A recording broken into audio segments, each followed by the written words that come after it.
Cours de français pour CM2, collection Coquelicot, unité numéro 2. Lecture autonome. Texte page 30, le castor Grog et sa tribu. La tribu, bien installée à l'abri dans son nouveau village, n'a plus besoin de chef. Le jeune Grog décide donc de mener une vie solitaire durant tout l'été. Sur son chemin, il rencontre un animal inconnu. Durant des jours et des jours, Grog remonta le fleuve à la nage. La nuit, il dormait au bord de l'eau, prêt à y plonger à la moindre alerte. La saison d'or, c'est le nom que les castors donnent à l'été. La saison d'or touchait à sa fin. Grog l'avait passé dans le bien-être et l'abondance. Il se sentait en pleine vigueur et il était fier de lui.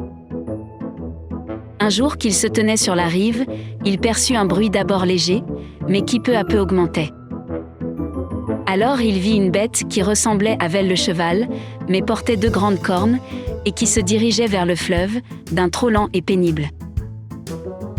Mais ce qui surtout attira l'attention de Grog, ce fut, sur le flanc de ce cheval cornu, une entaille profonde et d'où le sang coulait en abondance.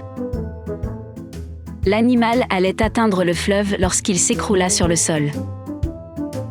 Grog ne savait que faire. Ce cheval étrange, et qu'il n'avait jamais vu, pouvait être un ennemi.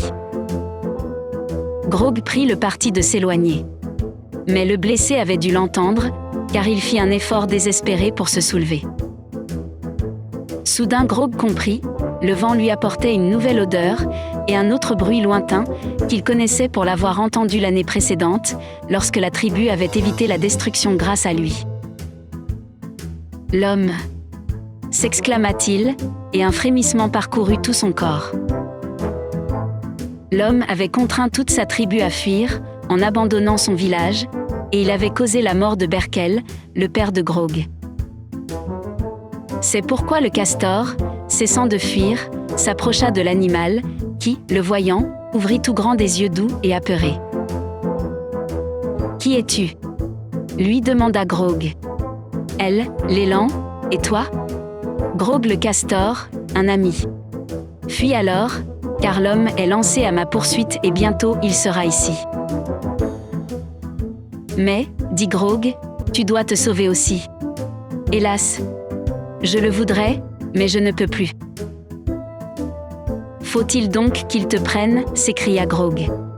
Et il sentait la haine l'étouffer en prononçant ce « il ».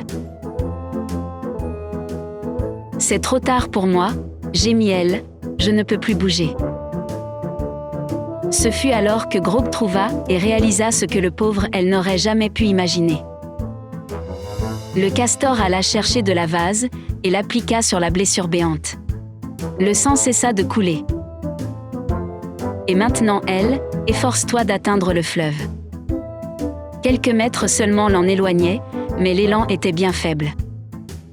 Il parvint quand même à se traîner péniblement et à entrer dans l'eau. Grog plongea près de lui. À suivre.